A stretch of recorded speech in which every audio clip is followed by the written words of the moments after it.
Hormatlı telegörüşçüler, biz sizler menen gayradan Kırgızstan'ı jana Kırgızlar televerüsünün gecekdeki çıkarılışında joluguşup oturabız.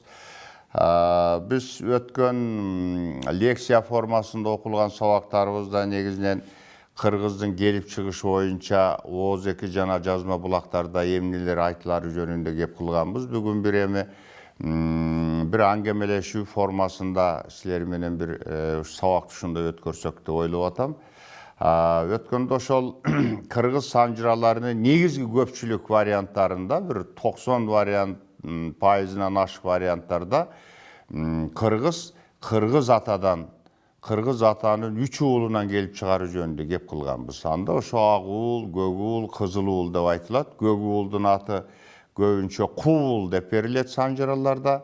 Мажматта баректе болсо ал каруул деп да айтылат. Ал эки вариант менен ошондой берилет. Мунун эме түстүк семантикасы жөнүндө албетте бир өзүнчө кийин дагы сөз кылабыз. Булар эмнени билдирер жөнүндө. Ошол эле көпчүлүккө тараган санжыралардын экинчи бир вариантында бул долон бийи деп айтылып жүрөт. Долон бийи негизи бул кийин чыккан вариант. Негизи биздин 20-кылымдын башына чейин орус тарыхчылары, саякатчылары жазып алган варианттарда, алгачкы варианттарда кыргызбай жана кыргыз ата деп айтылган. Негизи ушул вариант туура деп эсептейбиз. Бүгүн биз эми ошол кыргыз санжыраларынын ичинде өзгөчөлөнгөн бир өзүнчө оорду бар жана табышмактуу. Бул кийинки кезде Элебай Турганбаев деген ошол окмуштуу санжыраны изилдеген агаңар бар. Мына ошол агайыңардын изилдеп жүрөт. Ушул санжыраны өзүнчө бир илимий диссертация катарында менин угушумда ошо изилдеп жүрөт. Анын изилдөөсү чыккандан кийин дагы бир көп маалыматтар менен, көп жаңылыктар менен таанышабыз деп ойлойм.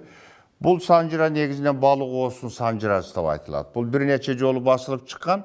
Ушул акыркы басылышы мына ушунда. Мунун негизги санжыраны эл оозунан жазып алгандар болуп, ошо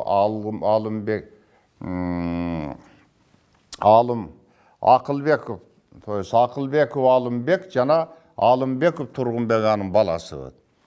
Акылбеков Алымбек бул негизинен ошо эл оозунан балык оосунун санжырасы деп, мына ошо балык оосун оозунан уккан элдерден сурап, өзүнүн уккандарын ошо жазып, андан баласы улап жазып калтырган ушул санжыра бүгүнкү күнү бизге ушундай формада жетти да. Муну Элебай Турганбаев агаңар изилдегенге чейин бул санжыраны дагы Сапарбек Закиров деген фольклорист окмуштуу агаңар бар болчу. Анын Кыргыз санжырасы деген китеби жарык көргөн. Ал азыр китеп магазиндерде турат. Ошондон дагы ошо таанышсаңар болот. Бул санжырада эмне деп айтылат? Кыргыздын келип чыгышы, кыргыз уруулары жөнүндө эмне деп айтылат? Мына ошого көңүл бөлсөк да. Эми бул санжыраны балык ооз кандай формада айткан? Эмне балык ооз сен билесиңер, бул чоң залкар манасчылардын бири, туурабы? Мына ошол балык ооз ушуну Манаска эле кошуп, Манастын түпкү ата бабалары катарында өзүнчө эпос катарында айтчу экен да. Анан бул балык ооз бир убактарда жашында ошол Ажыбек Датка таласка чакырып алып, ошо таласта жүрүп калат. Таласта жүргөндө ал ошол Манасты да айтып, ушул санжыра формасында да айтып, өтө көп элдик оозек чыгармаларды көп билген өзү чоң талант болгон залкар. Анын баягы түш көргөнүндө өзү оозу балыктыкындай ошондой киши экен, мындай 4 чарчы келген. Анан ошо оозу балыктыкына окшош болгондуктан анын түшүндө аян берилгенде да ушул ат коюлат да, кийин эл арасында ошо балык ооз деген ат менен калып калган да. Ошол бир жолу Ажыбек Датка Кокон кандыгы менен негизи абдан байланышы бекем болгон. Ошол Кокон кандыгынан бир молдо келип калат экен. Имам бир чоң молдо экен. Анан ошо молдону коноктоп отуруп, балык оозду чакырып анан айтат: "Мына биздин Кокондон келген коногубуз дейт, бул Ордодон келди. Ушуга сен тиги Оторкан баш болгон, ушу бабаларың баш болгон Манастан бир үзүндү айтып бергилиң" дейт. Анан биринчи балык ооз ушу Оторханды айтат. Оторханды айтканда айтып бүткөндөн кийин анан тиги молдо сурайт. Бул Оторхан мусулман болгонбу же капыр болгонбу дейт. Дегенде анан балык ооз айтат: "Эми ал мусулман да эмес, капыр да болгон эмес, бирок бул мусулманга чейинки өткөн Манастын ата бабалары" дейт. Анан ошондо молдо буга тыюу салат. Мусулманчылыкка чейинки өткөн адамдар болсо, аларды айтсаң тозокко түшөсүң. Бул күнөө болот. Буларды мындан кийин айтпай жүргүнүн дейт. Анан ошондон кийин балык оозду тиги Ажыбек датка анда Манастан айткырын дейт. Анан ошол тиги молдо сурайт: "Манас мусулман болгонбу же бул дагы капырбы?" дегенде анан тигил балык ооз түшүнүп, муну да мусулманга чейин деп айтсам, анда муну да айттырбай коет экен деп анан бул Манас мусулман болгон деп айтат. Анан мына ошондон кийин анан Манастан да айта бергенин дейт. Ошону менен анан балык ооз Манасты айтып, Оторханды жана тыюу салып койгондон кийин ал айтпай калган. Ошону менен бизге балык оозду баягы айткан ошол эпосу бизге санжыра формасында гана бүгүн келип жетти да. Мында бир кызык маселелер бар. Мында балык ооздун ушул санжырасында биз бүгүн түрк элдери деп айтып аткан элдердин түпкү жалпы аты катарында огуздар деп айтылат.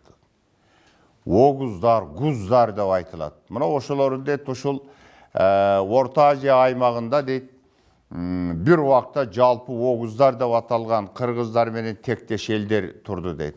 Алар ошо жалпы кыргыздар деп айтыла берчү дейт. Анан 10 уруу огуз, 12 уруу огуз, 19 уруу коңурат, 12 уруу кыпчак же кыргыз деп ушундай айтылган, ушу формаларда айтылган. Анан мына ошол нерселер мисалы үчүн биздин башка санжыраларда айтылбайт. Ушул санжыраны изилдеп аткан Элебай Турганбаев агаңар да айтат да. Негизи ушу санжырада бир топ туура тарыхка бир чындыкка жакын нерселер бар дейт. Себеби биз бүгүнкү күнү түрк элдери деп айтып атабыз. Чынында түрк элдери кыргыздардын аты тарыхка түшкөндөн кийин бир 700-800 жылдан кийин түрк деген ат пайда болуп атат. Бул биздин замандын 6-кылымында, туурабы? Кыргыз деген ат мисалы биздин заманга чейинки 3-кылымдын аягында, 2-кылым башында пайда болуп атат. Демек андай болсо кыргыздан 800 жылдан кийин пайда болгон элди түрк урууларынын бири деп кыргызды айтуу бул илимий жактан алганда бир аз туура эмес дейт. Мунун туура эмес жагы дейт. Мисалы биз түрк уруулары, түрк тили, түрк маданияты, байыркы түрк уруулары деген ат менен биз ушинтип айтып атабыз дейт. Ошол убакта ошол түрктөрдөн мурун пайда болгон элдердин жөнүндө маалымат бизге күңүрт болуп жетип, кээде бурмаланып жетип калып атат.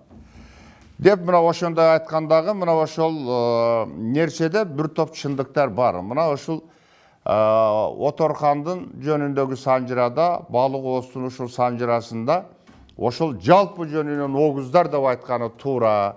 Себеби бул тууралуу Бартольтов өзүнүн изилдөөсүндө түрктөр өзү ошол огуздардын бир уруусу болушу мүмкүн деген ушундай ойду айтып кеткен. Ошондуктан ошол санжырада бир топ чындыктар бар деп, ошо Элебай агаңар анан салыштырып, кыргыздар менен огуздардын санжыраларын, кыргыздар менен огуздардын биригип бир эл болуп жашагандагы тарыхы кайсы учурларга туура келе тургандыгы жөнүндө ошол айтат да.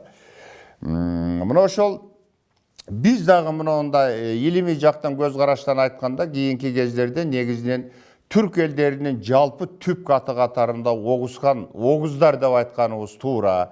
Себеби огуздардын санжырасы түрк элдеринин ичиндеги эң байыркы санжыра болуп саналат деген ушундай бир илимий көз караштар бар. Ошол байыркы огуздар деп, ал эми огуздардын өзү байыркы угуз кагандан тараган уруу болушу мүмкүн деп ушундай илимий көз караштар бар.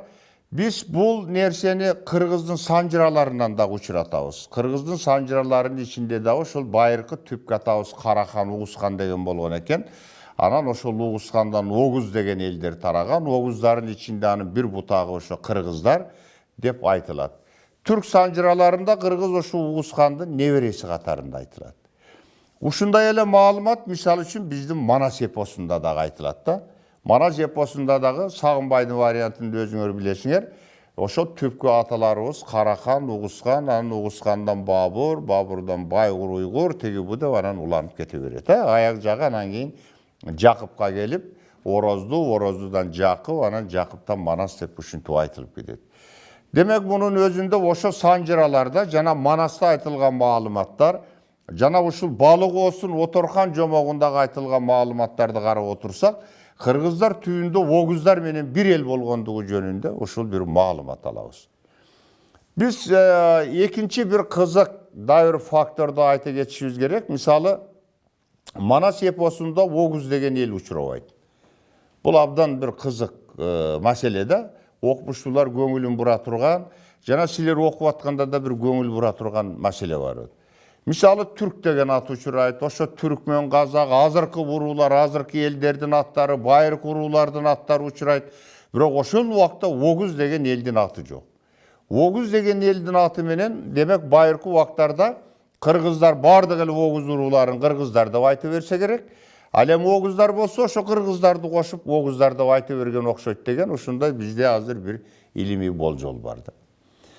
Мына ушул маселеден алып караганда, бул Балык Оостун ушул санжырасы илимий жактан изилдөөгө, ар тараптуу изилдөөгө, айталык лингвисттер тарабынан, тарыхчылар тарабынан, этнографтар тарабынан, деги эле ушул байыркы ал турсун Ари, Иран, Туран элдеринин бир байыркы тарыхына байланышкан бир маалыматтар жаткан. Мында Иран Туран согушу жөнүндө да бир учкай маалыматтар бар. Эми бул баягы маалыматтардын бардыгы бул булак Ооз-2 булактар болгондуктан байыркы заманда өткөндөр кече өткөндөй болуп, кечеги өткөндөр ошо байыркы заманда өткөндөй болуп, ошондой бир синтезделип калган да. Мына мисалы үчүн ошондой эле нерсени биз Манас эпосунан да көрөбүз да. Манас эпосунда мисалы биринчи адамдын жаралышы жөнүндө байыркы Манаста ошол биринчи адамдын образы да бар. Ошол убакта биз ошо Манаста реалдуу бир адамдын образын көрөбүз. Ал кече эле калмак жуңгарлар менен согушуп жүргөн баатыр кыргыз башчысынын образын көрөбүз. Бул демек, бул эпикалык чыгармаларга мүнөздүү, Ооз-2 чыгармаларга мүнөздүү бир көрүнүш.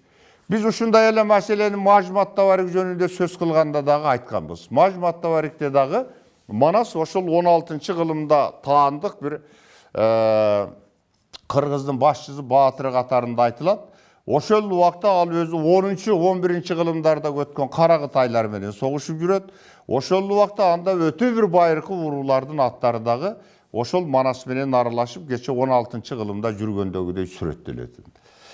Бул эмнени талап кылат? Бул албетте жазма булактар менен бул Ооз-2 булактарды кайрадан карап чыгуу, талдоо маселесин талап кылат. Мына ушул кыргыздын өзүнүн келип чыгышы жөнүндө мында ушул санжырада биз бүгүнкү күндө кыргыз тарыхында бир тарых илиминде дагы кыпчактуу өзүнчө бир башка эл катарында айтып келаткан бир көз караштар бар. Кыргыз санжыраларын карасак, анын бардыгында дээрлик кыпчак кыргыздын байыркы бир өзөк уруусунун бири экендиги айтылат. Бул Балык Оостун санжырасында кыргыз кыпчак бир ата деп айтылат. Мисалы, өзбек өзүнчө бир ата, түркмөн өзүнчө бир ата, кыргыз кыпчак бир ата, катаган кытай бир ата деп ушунда негизинен бүт түрк элдерин, бүгүнкү күндө түрк урууларын же болбосо бул санжыра боюнча айтканда бүт огуз элдерин 12 атага бөлөт дагы, ошо 12 атанын ичинде эң жакын тектеш уруу катарында бир ата катарында кыргыз кыпчак бир ата деп айтылат. Демек бул санжырада дагы башка санжыралардан бир өзгөчөлүгү бар экендигин көрүп атабыз. Мына ушул санжырада айтылгандардын бир тобу кечеге кыргыздар менен огуздар бир эл болуп жашагандыгы жана ошонун ичинде ошондой бир 9 атага бөлүнүп ушундай бир курамда жашагандыгын көрөбүз. Мында албетте уруулардын ичиндеги уруштар бар. Анын ичинде албетте жанагы Елабай Турганбаева агайыңар изилдегенде негизинен ошол Oğuz елдері мына азыркы Өзбекстандын, Каракалпактардын территориясында ушул Сырдария менен Амударыянын ортосунда, орто кылымда ушул территорияны ээлеп жашашкан. Алар тарых илиминдеги көз караш боюнча айтканда, бир убактарда мисалы Орхон Енисей жазууларында алар Алтай тарапта жашаган элдер болсо, 5-6 кылымдарда түрк каганаты менен ушул Орто Азияны карай жылып, анан ушул оғуздар ушул жерде орун алышкан деген ошондой көз караш бар. Негизинде орто кылымда оғуз деп аталган хандык ушул азыркы Арал деңизин айланып, азыркы Эки дарыя ортосунда Өзбекстандын ушул түштүк батыш, негизинен батыш бөлүгүндөгү азыр территорияны ээлеп жайгашкан. Мына ушул учурларда сиягы кыргыздар азыркы кыргыз орто кылымдарда Кыпчак талаасы, Кыргыз талаасы деп аталган азыркы Казак талаасында кыргыз уруулары да ушул жерлерде жайгашып, негизи ошол оғуздар менен аралаш жашагандыгы жөнүндө биз маалымат алабыз. Ушундай эле бир маалыматты мисалы үчүн биз Коркут бабанын китеби деген оғуздардын дагы бир эпикалык чыгармасы бар. Бир 12 чакан эпостордун курамынан турган бир китеп бар. Бул өзү дагы бир илимий Оз эки булак катарында абдан бир мыкты китептердин бири. Бул биз кыргыз, оғуз же болбосо түрк окумуштууларына чейин эле бул батышта немис окумуштуулары изилдеп, негизинде Европага алгач бир 13-14 кылымдарда кеңири белгилүү болгон булакта. Мына ошол булактарда караса оғуздар менен кыпчактар, кыргыздар ошо жерде, кыргыздар азыраак айтылат, бир сейрек гана бир аталат. Негизи кыпчактар менен оғуздар бир эле эл катары кошулуп жашагандыгы жөнүндө. Ошол убакта оғуздар менен кыпчактар душмандашып, бири-бири менен урушуп жашагандыгы жөнүндө дагы маалыматтар айтылат. Биз мына ушул Оз эки булактарда кыргыздар жөнүндө ушундай маалыматтарды алып атып, бүгүн ушул бир нерсеге бир жыйынтыкка келебиз да. Демек, биздин ушул санжыраны бүгүнкү күндө Оз эки булак катарында кайрадан кайрылып, аларды салыштырып изилдеп, аларды бир гана кыргыз санжырасын өзү ара салыштырып изилдебестен, биз кыргыз кыпчак санжыраларын, кыргыз түрк санжыраларын, кыргыз монгол санжыралары менен мисалы үчүн, эгерде ошондой бизде Оз эки бир булактар болсо, угрофиндер, негизи ушу Алтай үй бүлөсүнөн чыккан элдердин Оз эки булактары менен салыштырып изилдөө керек экендиги жөнүндө ушундай бир жыйынтыкка келебиз. Бул эмнени берет? Бул албетте жазуусу жок элдерде өзүнүн түпкү тарыхын, келип чыгышын жөнүндөгү бир маалыматтарды, бир баалуу маалыматтарды бериши мүмкүн. Бул санжыранын дагы балык оостун бул санжырасындагы эң бир баалуу нерселердин бири теге Оросхан жөнүндөгү бир маалыматта. Мисалы үчүн ушу Оторхандын баласы Оросхан деп айтылат. Ушул Оросхан ким дегенде, ушул орто кылымдагы оғуздардын санжырасында дагы Орозбий деген ошол оғуздар негизи 3 канатка бөлүнгөн. Алар дагы ошол оң канат, сол канат, анан ичкилик деп айтышкан. Негизи ич оғуздар жана тыш оғуздар деп, тыш оғуздары оң сол деп ошо эки канат. Дал ушу азыр кыргыздардын аталышы кандай болсо, оғуздарда дал эле ошондой болгон. Мисалы башка түрк, монгол элдеринде да ошондой оң канат, сол канат деп аларга бөлүнүшкөн. Бирок алар оң кары, сол кары, же болбосо оң кол, сол кол деп ушинтип айтылышкан. Бир гана оң канат, сол канат жана ички уруулар деп, ичкиликтер деп, бул кыргыздар менен оғуздарда гана аталышы жана өзүнүн этникалык ички түзүлүшү боюнча ушу окшош элдерди биз кыргыздар менен оғуздардан гана көрөбүз да. Мына ошол оғуздардын тышкы оғуздарды, тыш оғуздарды ушу башкарган Оросхан деген бир хандын аты бар. Мына ошол Оросхандын аты менен Манастагы Оросхандын, Манастын бабасы Оросхандын кандай экөөнүн ортосунда окшоштук барбы деген бир ушундай дагы суроо келип чыгышы мүмкүн. Бул албетте келечекте тарых илими тарабынан кайрадан бир изилдене турган маселе. Себеби Оросхандан Оторхан чыгат. Оторхан ошол Бул санжыра боюнча азыркы Казакстандын түштүгүндө Атырар деген шаар болгон орто кылымда. Азыр Чимкент областында негизинен бул эми шаар аты катарында айтылбайт. Бул археологиялык эстелик катарында сакталып турат бул казуулар. Орто кылымда 1218 жылы бул Чыңгызхан тарабынан Монгол жапырыгында бул талкаланып жок болгон. Бул Орта Азиядагы эң бир маданияты өнүккөн, маданияты ушундай бир эң көп дүйнөдөгү эң көп китеп сакталган библиотекасы бар, ошондой бир бекем шаар болгон. Мындагы негизги калкы жөнүндө тарыхчылар булар кыпчактар болушу мүмкүн деген ушундай ой айтылат. Дал ушу шаардан өз убагында орто кылымда 10-кылымдарда Ал-Фараби деген окумуштуу чыккан. Ал-Фараби негизинен ушу шаар башчысынын баласы болгон. Мына ушул атактуу шаарды дал ушу санжыра боюнча ошол Орозхандын баласы Оторхан салдырган жөнүндө биз кабар алабыз. Мына ошол Оторхан ошол шаарды салдырып, анан ошондон Атырар чыкты дейт. Мына ушул санжыранын ичинде биз мына Токмокту Баласагул шаарындагы ушу кыргыздын ганы Баласагул салдыргандыгын, кийин ошонун атынан Баласагул деп аталгандыгы жөнүндө маалыматтарды алабыз. Албетте эми Ооз-2 булактардагы ошол бир кемчилиги бул кайсы жылы анан кийин ошол аны салдырган адамдардын аты так айтылбайт, бирок жанагында жалпылаштырылган биз ушул маалыматтарды мына ушул алабыз да. Мына ушул мисал үчүн башка бир да санжырада учурабаган санжыралар жана башка санжыралардан өзгөчө айырмаланып турганы менен ушул Балык Ооздун санжырасы бизге баалуу, биз үчүн. Мына ушул жерде жана Оғуздар менен Турандыктардын, Оғуздар менен Ирандыктардын салгылашы жөнүндө айтат. Бүгүнкү күндө тарых илиминде ошо Оғуздар кимдер, Турандыктар кимдер болгон, жана Ирандыктар кимдер болгон деген маселеде ошо ДНК илими башка бизге өтө көп бир маалыматтарды берип атат. Келечекте биз мына ушул Балык Ооздун санжырасына кайрыла турган дагы бир маселелер болот деп ойлойм.